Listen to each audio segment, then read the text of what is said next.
Boa noite, queridos, todos que acompanham o nosso encontro, o nosso estudo, aqueles que estão nesse momento acompanhando e todos aqueles que virão acompanhar no momento posterior, quando esse estudo for colocado nas redes. Esse é mais um encontro do contexto. Nós estamos trabalhando a primeira carta de Paulo a Timóteo. Então, eu passo a palavra para o pastor João Leonel para seguir o estudo no capítulo 3. Deus abençoe. Obrigado, Lucas. Eu vou compartilhar aqui a apresentação para a gente ir conversando.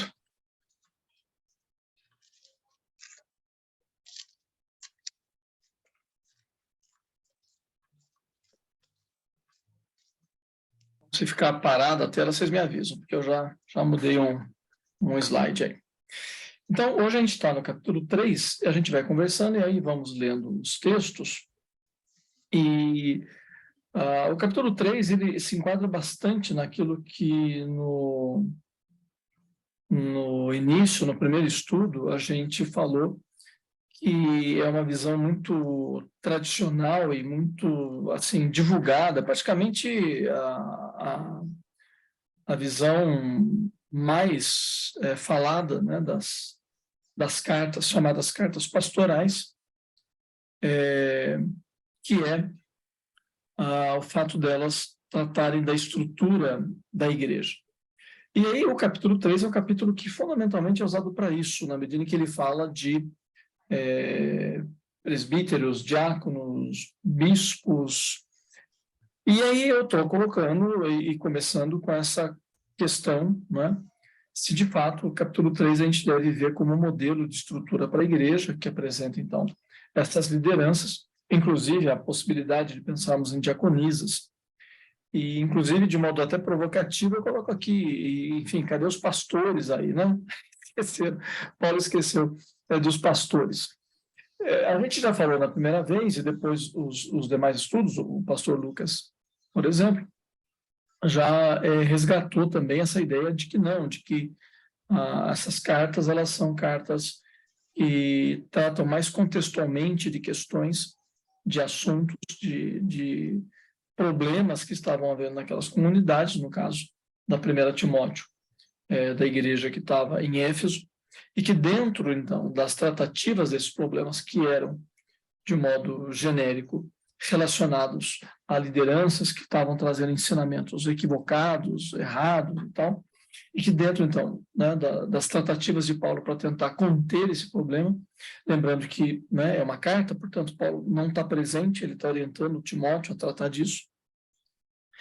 Entra, então, o assunto da liderança. Então, ele não está falando de liderança no vazio, de modo abstrato. Ele fala de liderança olhando para elas como um dos caminhos pelos quais se pode resolver esse problema que eles estavam enfrentando naquele instante.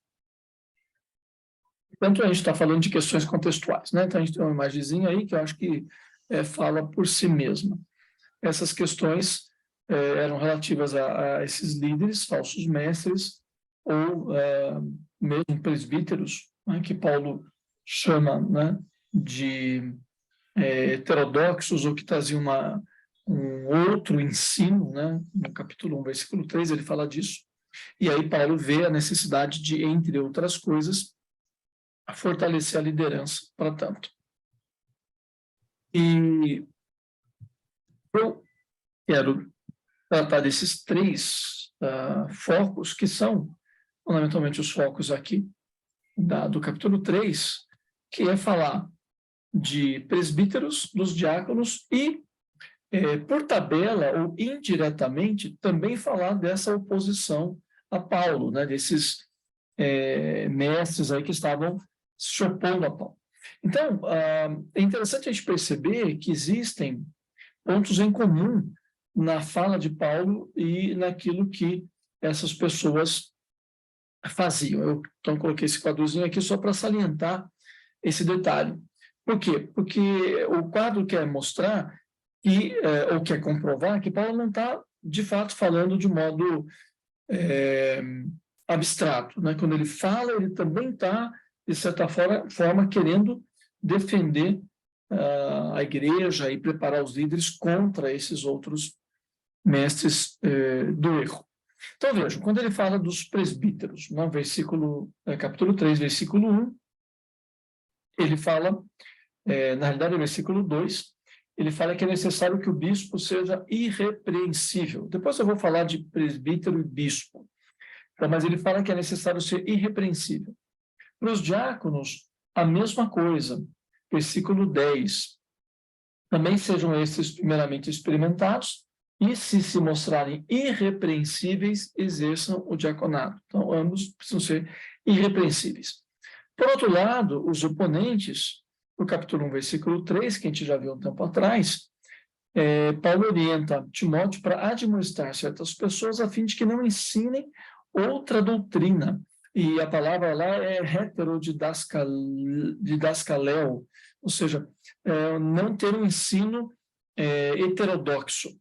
Portanto, se presbítero e diácono são irrepreensíveis, esses oponentes são, por sua vez, repreensíveis, ou seja, eles precisavam ser repreendidos por Timóteo. Quanto aos presbíteros, fala-se também no versículo 2 que é necessário que eles sejam sóbrios. Né? Então, o esposo de uma só mulher, temperante, sóbrio. Dos diáconos não tem nada diretamente ligado a isso, mas os oponentes, sim. Na segunda carta, porque a temática ela percorre as três, 1 Timóteo, 2 Timóteo e Tito, né? Elas são escritas no mesmo período e os problemas são muito parecidos. Então, na 2 Timóteo, capítulo 3, versículo 3, Paulo fala disso. Desafeiçoados, implacáveis, caluniadores, sem domínio de si. São pessoas que, diferentemente dos presbíteros, que são pessoas sóbrias, contidas, esses oponentes não têm domínio de si. E depois, uma característica que aparece tanto para presbíteros quanto para diáconos, e depois vem como crítica a esses oponentes, é que eles não devem ser pessoas ligadas ao dinheiro, ou amantes do dinheiro. Então, capítulo 3, voltando para 1 Timóteo, capítulo 3, versículo 3. Não avarento, no final do versículo. Os diáconos, no versículo 8, no final também, não cobiçosos de sorte da ganância. Então, né, são formas diferentes de falar que eles não podem ou não devem ter amor ao dinheiro. E já os oponentes, na segunda carta, capítulo 3, versículo 2, se fala da avareza, do 3, versículo 2. Pois os homens serão egoístas, avarentos. Então, percebam que eu estou citando 3 exemplos apenas, dentre tantos outros, para mostrar que Paulo também tem o olhar nessas pessoas. Então, quando ele diz, façam isso, ele está olhando, porque os outros fazem aquilo. Ou quando Paulo fala para os presbíteros e diáconos, não façam isto, é porque aquelas pessoas estavam fazendo. Então, ele já tem, nessas características que são apresentadas, um olhar e meio que levantando uma barreira contra esses oponentes. Indo, só um minutinho. Um minuto, eu vou precisar parar aqui porque ele travou. Eu vou pôr de novo, gente, desculpem.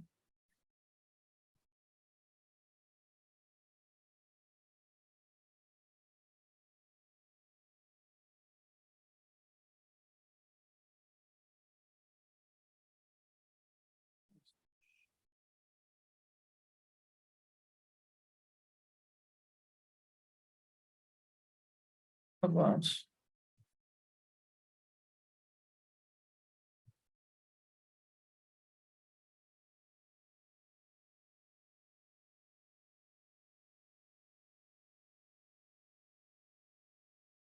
Vamos ver se vai dar, gente.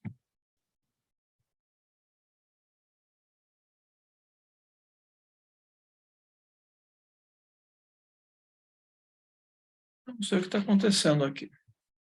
Eu acho que vou precisar fechar o slide e abrir de novo.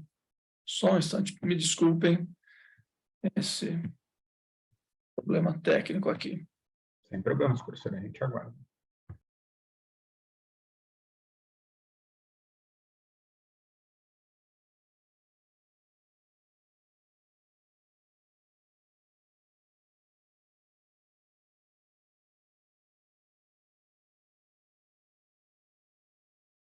Vamos ver se vai funcionar.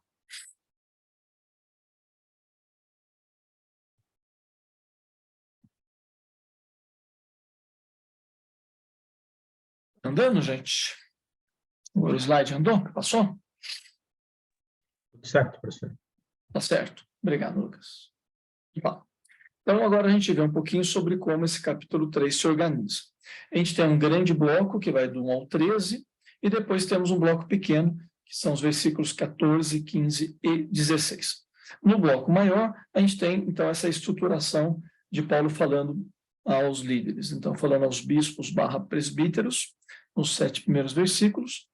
Depois, do 8 ao 10 e do 12 ao 13, falando aos diáconos. E no versículo 13, uma inserção, as diaconisas. Eu pus aqui uma interrogação para a gente conversar sobre isso um pouquinho mais à frente. E depois, no final, nos versículos 14 a 16, Paulo falando do objetivo da carta e pondo como que um fragmento de um hino, né? Então, a gente já vai para lá. Então, veja, do versículo de 1 ao 7, ele fala de bispos presbíteros. Na realidade, aqui nesse capítulo, o termo que ele usa é bispo. Ele começa dizendo no versículo 1, fiel é a palavra, se alguém aspira ao episcopado, se alguém quer ser bispo, ele está dizendo. Excelente obra almeja, e depois ele continua. É necessário, portanto, que o bispo. Então, bispo é a nossa tradução para o português, a palavra grega episcopos. Episcopos, e que é muito assim semelhante, praticamente sinônimo de presbíteros, que é transliterada para nós. Presbítero, né, que a gente usa, é a transliteração da palavra grega, presbíteros. Elas têm um sentido semelhante. Eu estou mostrando 2 textos que ajudam a gente a entender isso, que são palavras diferentes, usadas aqui no Novo Testamento, praticamente com o mesmo sentido. Então, a gente tem aí no nosso texto o termo bispo, e depois nós vamos ter, vejam, o termo bispo dizendo, bispo seja irrepreensível, esposo de uma só mulher, temperante, sóbrio. Aí, se a gente vai lá para Tito, capítulo 1, versículos 5 e 6, ele diz, Paulo dizendo, eu te deixei em Creta para que você, né, arrume as coisas todas e para que você constituísse presbíteros, conforme te prescrevi. Alguém que seja irrepreensível, marido de uma só mulher, que tenha filhos crentes e tal. A gente consegue perceber que as características aqui de Tito são as mesmas lá de Timóteo. São as mesmas características, o que nos leva a crer que ele está falando do mesmo tipo de pessoa. E nesse caso, o que é interessante é que a gente tem em Timóteo o uso do episcopos e em Tito o uso de presbíteros. Então, os 2 termos são usados para falar das mesmas funções. No livro de Atos, no capítulo 20, é muito interessante que a gente tem no mesmo autor e no mesmo capítulo o uso dos 2 termos. Então, vejam Atos, capítulo 20, versículo 14 e depois versículo 28. Então, vamos abrir aqui. Atos 20, 14. Quando... 20, 14... Não, acho que está errado aqui, gente. Deixa eu ver agora se... o 28 está certo. Deixa eu ver aqui. O 17, perdão. É Atos 20, 17. De Mileto mandou a Éfeso chamar os presbíteros da igreja. Então, Paulo manda chamar os presbíteros de Éfeso. Então, eles vão até Paulo. Aí Paulo começa a conversar com eles, etc. E aí chega o versículo 28, e Paulo está falando ainda com os presbíteros. Olhem o que ele diz, verso 28. Atendei por vós e por todo o rebanho, sobre o qual o Espírito Santo vos constituiu bispos. Os constituiu bispos. Então, percebam, ele está falando com os presbíteros, mas, ao mesmo tempo, ele os chama de bispos. Por isso que eu estou dizendo que as 2 palavras são usadas de forma cambiante, elas são usadas uma no lugar da outra, e, basicamente, nesse momento aqui, nessas cartas, com o mesmo sentido. Depois há uma evolução que chega no século II, e do século II para frente, aí então, sim, começa a haver uma distinção entre os presbíteros. Dos presbíteros, normalmente se escolhe um para ser o superior, para ser o chefe, e aí o chefe dos presbíteros se torna o bispo, e depois isso vai se desenvolvendo até chegar na hierarquia que bem depois, né, séculos depois, a Igreja Católica vai ter. Mas na Igreja Primitiva, não, você tem um grupo de presbíteros que também são chamados de bispos. Então, né, quando ele fala de bispo, a gente também pode entender que são presbíteros que aparecem em outro lugar. Quais são as qualidades? Então, nos versos 2 e 3, Paulo enumera uma série de qualidades. Ser irrepreensível, esposo de uma só mulher. Lembrem, né, que a gente tem uma cultura aí de a possibilidade, ou até mesmo o costume, em certos momentos, de se ter mais de uma mulher. Então, irrepreensível, esposo de uma só mulher, temperante, sóbrio, modesto, hospitaleiro. É interessante, hospitaleiro, literalmente, é amigo do estrangeiro, que eu acho que é diferente de falar de hospitaleiro. Eu posso ser hospitaleiro com os meus amigos, né? Gostar de receber gente em casa, né? Abrir minha casa. Mas o termo aqui fala, não, é receber pessoas que você não conhece, ser amigo do estrangeiro. Apto para ensinar. Vejam que, inicialmente, ele tem características que são muito ligadas a um espírito controlado, uma pessoa autocontrolada, né? Vejam só, temperante, sóbrio, modesto, aí hospitaleiro, apto para ensinar, isso era uma coisa bastante importante, né? Apto para ensinar. E aí vem características negativas, ou seja, né, para não se fazer. Não dado ao vinho. Não dado ao vinho por quê? Porque, vamos lembrar, naquele período, em geral, a água era com qualidade ruim, né? Era difícil achar uma água boa, né? Então, as águas nas cidades, né, fora água corrente, elas eram contaminadas. O que acontecia? O pessoal tomava vinho quase que o tempo todo. Então, o que Paulo está dizendo, cuidado, né? Não seja muito dado ao vinho. Não violento, mas, né, cordato, tranquilo, inimigo de contendas, não avarento. De novo, né? Não avarento traduz uma palavra que quer dizer não amigo do dinheiro. Para mim, ser amigo do dinheiro é mais claro, né? Não amigo do dinheiro. Vejam, são características que estão postas no versículo 2 e 3, e elas são, assim, bem objetivas. Depois disso, Paulo fala de situações muito específicas, de 3 situações específicas. E ele fala de cada uma delas, e ele mostra a razão do que ele fala, né, com um acréscimo. Então, governar bem a própria casa, não ser novo na fé, ter bom testemunho dos de fora. Por que essas 3 coisas são importantes? Ele apresenta a razão para cada uma delas. Então, veja o versículo 4. E que governe bem a própria casa, criando os filhos sob disciplina, com todo respeito. E aí entra o versículo 5. Por que isso é importante? Razão disso. Se alguém não sabe governar a casa, como vai cuidar da igreja de Deus? Vejam só, casa e igreja de Deus. Essas 2 palavras, elas reaparecem no versículo 15.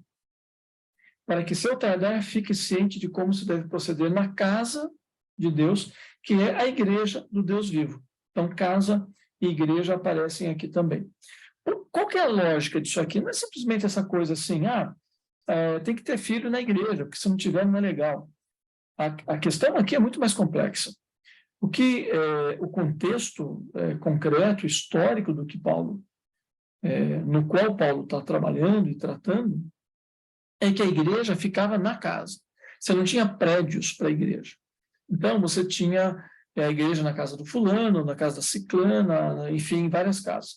E a igreja era basicamente a família da pessoa, né, que era a família nuclear, marido, mulher, filhos, aí vinham, se ele tinha escravos, aí vinham parentes, aqueles agregados todos. Então, quando reunia a igreja, né, nesse período aí da igreja primitiva, 30, 40 pessoas, o máximo, era praticamente o núcleo familiar ao qual se agregavam algumas outras pessoas. Agora, veja, se esse núcleo familiar, que é a base da igreja, ele não está bem constituído, então, né, marido, mulher, filhos, obviamente essa igreja não vai andar. E eu sempre digo que há uma certa correlação com a gente hoje. Quando a gente começa grupos domésticos na igreja, há alguns que geralmente se dão bem, vão bem, se desenvolvem, e alguns que não. É claro que há uma série de razões para tanto, mas uma delas, e uma importante delas, é exatamente essa estrutura familiar. Se você tem uma casa que recebe esse grupo, ele tem uma estrutura legal, né, uma família estabilizada, não quer dizer que não tem erro, né, gente? Não tem lá os perrengues, todo mundo tem, mas estruturado. tende, né, a ir bem, porque ele vai convidar vizinhos, ele deve ser querido nos vizinhos, os vizinhos vêm, vai convidar familiares, né, o sogro, o tio, o sobrinho, é gente boa, o pessoal vai lá. Agora, se tem uma família desorganizada, desestruturada, muito provavelmente esse grupo não vai dar certo, né, por razões que se tornam óbvias. Então, o que Paulo está dizendo aqui não é simplesmente uma questão assim de uma moral cristã, é uma questão prática, né? Se a estrutura da casa não está certa, não tem jeito. Como é que ele vai ser presbítero, vai coordenar a igreja, que é a própria casa, se ele já não cuida da casa? Depois, não ser novo na fé, versículo 6, não seja neófito. E aí a razão, para não cair, né, ele diz aí, versículo 6, para que ele não se ensoberbeça, não se orgulhe, fique achando que é a grande coisa, e para que também não caia na condenação do diabo. A gente não sabe exatamente o que é isso. Talvez essa condenação do diabo esteja associada com essa soberba, né? Talvez a ação do diabo para tornar o cara orgulhoso, achando que ele é mais importante e tal, essa coisa esteja junto. A gente não sabe exatamente bem o que é, mas essa é a razão. Não é bom que seja novo na fé. E um terceiro motivo, um terceiro critério para a escolha aí dos presbíteros é que ele tenha bom testemunho dos de fora. Versículo 7. É necessário que ele tenha bom testemunho dos de fora. Razão, a fim de não cair no opróbio e no laço do diabo. Né? No opróbio, na vergonha, né? Não seja envergonhado. Ou seja, o cara fica, né, pregando o evangelho e tal, de repente vem alguém no trabalho dele, da vizinhança, ela fala, esse sujeito aí falando, essa mulher aí falando, que é isso, que moral que tem, faz isso, faz aquilo e tal. E o laço do diabo pode também estar vinculado a essa questão. Né? O diabo pode usar esse tipo de mau testemunho, esse tipo de situação para derrubar, né, ou até mesmo destruir essa pessoa. Então, vejam só, Paulo coloca três questões bastante importantes para a escolha de um presbítero: governar bem a própria casa, não ser novo na fé e ter bom testemunho fora de casa, fora da igreja. São critérios que a gente tenta seguir, inclusive, quando a gente faz eleição de diáconos e eleição de presbíteros. Agora, Paulo fala dos diáconos. Do 8 ao 10, no 11 ele pula, ele vai para o 12 e para o 13. Pode parecer estranho para vocês o que está escrito aí. Não se sabe exatamente a função deles. Você vai dizer, mas como assim? Né? A gente sabe, claro. É só olhar para Atos 6. O problema é que Atos 6 não fala de diácono. Atos 6 não aparece a palavra diácono. Em Atos 6, nós temos o verbo diaconel, servir, quando os apóstolos falam, não é bom que nós sirvamos as mesas. Né? Escolham entre vocês alguém para fazer isso. Então, escolham entre vocês alguém para servir a mesa. Servir a mesa é o verbo diaconel, de onde vem diaconia, mas a palavra diácono não está lá. Inclusive, aqueles 7 homens, eles não são diáconos. Se a gente estudar Atos, a gente vai perceber que Estevão, que Filipe, eles saem pregando, eles fazem milagres, ou seja, eles são líderes praticamente no mesmo status dos apóstolos. Só que enquanto os apóstolos são líderes da igreja de linha judaica, esses 7 serão líderes da igreja de linha helenista, né, dos que não são judeus, ou que são judeus nascidos fora da Palestina. Então, a gente não pode usar Atos 6 para dizer, é assim que era o diácono. E se a gente tirar Atos 6, a gente não tem praticamente descrição nenhuma do que era diaconato. Talvez sim, a gente possa pensar que eles cuidassem de necessitados, mas a gente não tem exatamente uma definição muito clara disso. E vocês perceberam já, e se a gente fizer uma comparação com mais cuidado, isso vai ficar mais claro, que eles possuem características parecidas com os dos presbíteros, né? Não ser irrepreensível e etc.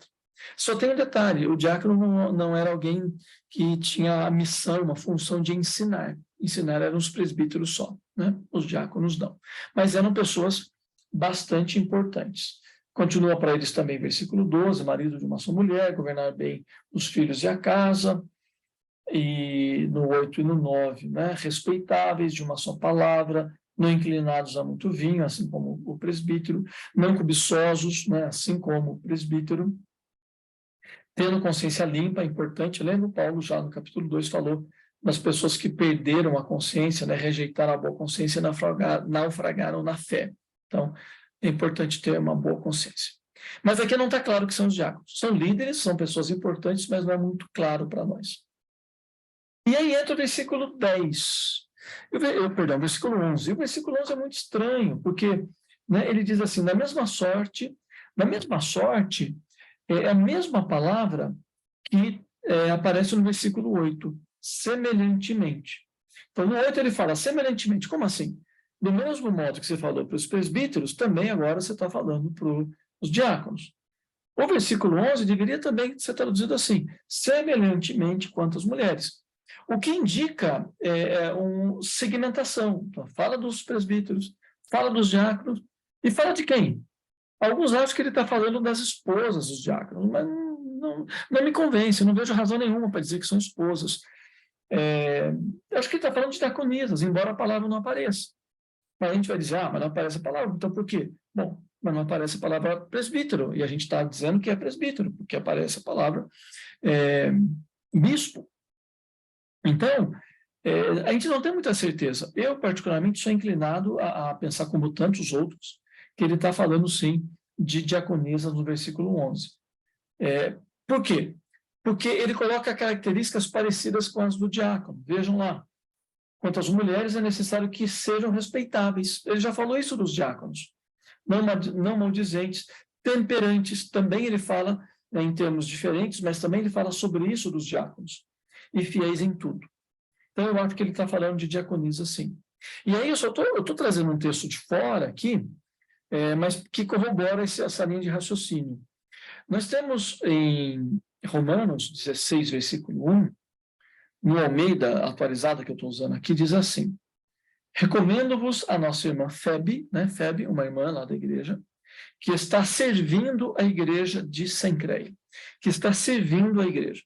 O problema é que aqui servindo não é verbo, né? É um substantivo. Então, a Nova Almeida atualizada tem uma tradução melhor, que está aqui registrado. Recomendo-lhes a nossa irmã Febe, diaconisa na igreja de Sencreia. Porque é isso, né? Ele não está tendo um verbo para especificar uma ação, ele está qualificando. Ela é diaconisa, né? A palavra é diáconos, né? Assim como aparece para os diáconos lá no nosso texto.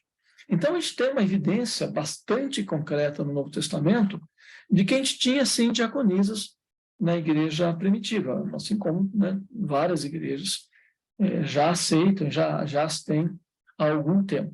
Então, ele está falando das diaconisas, a importância das diaconisas. Por que é importante falar das diaconisas, falar das mulheres? Porque a gente já tem visto, né, tanto eu quanto o pastor Lucas já falamos disso, que esses falsos mestres estavam enganando mulheres jovens. E aí estavam causando um transtorno na igreja. Então, é muito importante para Paulo que ele tenha mulheres líderes confiáveis, fiéis, para se oporem, né, ou para até aconselharem, enfim, né, para agirem junto dessas outras mulheres que estavam sendo enganadas. Da importância, do meu ponto de vista, de Paulo incluir as diaconisas aqui. Ok. Aí a gente já vai, então, para os versículos finais, 14, 15 e 16. Eu estou chamando a atenção para vocês, mas deixa eu primeiro ler aqui o que ele está dizendo. Escrevo-te estas coisas, né, Paulo, né, dizendo para Timóteo, esperando de ver-te em breve. Né? Lembram? Paulo foi para a Grécia, né, foi para a Macedônia. Ele quer voltar logo, mas não sabe. Tanto que ele diz, para que se eu tardar, então estou escrevendo, olha, estou escrevendo, se eu chegar logo, eu repito tudo, a gente acerta as coisas. Mas se eu demorar, você está sabendo como fazer. Se eu tardar, fique ciente de como se deve proceder na casa de Deus, que é a igreja do Deus vivo. Geralmente, os comentaristas dizem assim, casa de Deus aqui é uma figura de linguagem, é uma imagem, né, para falar da igreja. Tanto que daí ele completa, que é a igreja do Deus vivo. Mas por que então usar uma imagem para falar de igreja se ele já fala de igreja depois? Eu discordo, eu acho que casa é aqui um termo concreto, é casa mesmo. O que é a casa que é de Deus? É a casa lá do presbítero, a casa do pessoal da igreja. Então, a casa deles se transforma em casa de Deus. Por quê? Porque é a igreja, né? A igreja está lá. Então, quando a igreja está lá se reunindo, a casa vira a casa de Deus, vira a igreja de Deus. Então, eu acho que ele está juntando uma uma fala muito concreta da casa concreta onde as pessoas moram, dizendo que ela se transforma em igreja em certos momentos. E agora, olha que coisa importante. A casa de Deus, que é a igreja de Deus, o que a igreja é? Ela é coluna e baluarte da verdade. Gente, olha que coisa importante, né? A gente precisa parar e pensar um pouquinho. Por quê? Porque essa carta está discutindo inverdade, está discutindo mentira, está discutindo engano. E aí Paulo fala, olha, a gente tem uma coluna, um baluarte, a gente tem aquilo que sustenta a verdade. O que sustenta a verdade? O presbítero, o diácono, a diaconisa, o pastor que nem apareceu aqui? Não. Não. Quem é coluna e baluarte? É a igreja, é o povo. Isso é muito importante para a gente. Porque o que Paulo está fazendo é, embora ele atribua importância às lideranças para enfrentar o problema, ele está chamando a responsabilidade à igreja. Ele está dizendo, vocês é que têm que definir a verdade, vocês é que têm que sustentar a verdade, diante dessa série de pessoas que estão aí dizendo um monte de mentira, de coisas que não são verdadeiras. Embora a liderança, embora Timóteo estejam lutando lá e tentando resolver a situação, em última instância, quem define isso, colocando-se ao lado de Paulo, ou então negando o que Paulo ensina e não querendo mais saber o ensino de Paulo e assumindo o lado dos outros, é a igreja. A igreja, o povo de Deus, sempre é ele próprio, a coluna e o baluarte da verdade do Evangelho. E no final tem um fragmento de um hino. Os comentaristas acham que essas linhas, elas são colocadas como linhas poéticas, elas devem ter sido retiradas de um hino cristão primitivo. Aquele que foi manifestado na carne, foi justificado em espírito, contemplado por anjos, pregado entre os gentios, crido no mundo, recebido na glória. Em português, a gente não percebe nada, né? Sabe que eu nem tive a curiosidade de ver no grego se tem alguma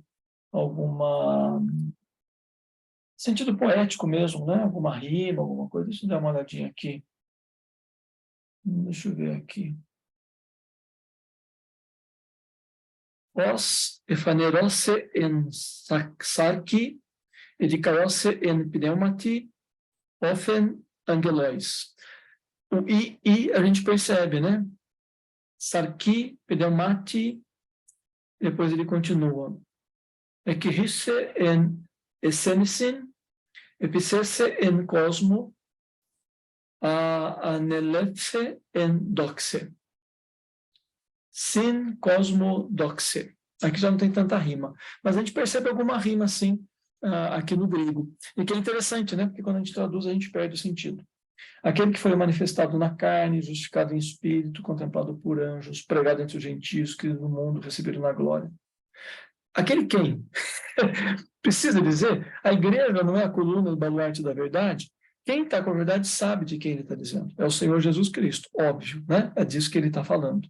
Então, é muito bonito, eu acho, ele, num texto que é bastante, assim, polêmico, né? Agressivo até mesmo, né?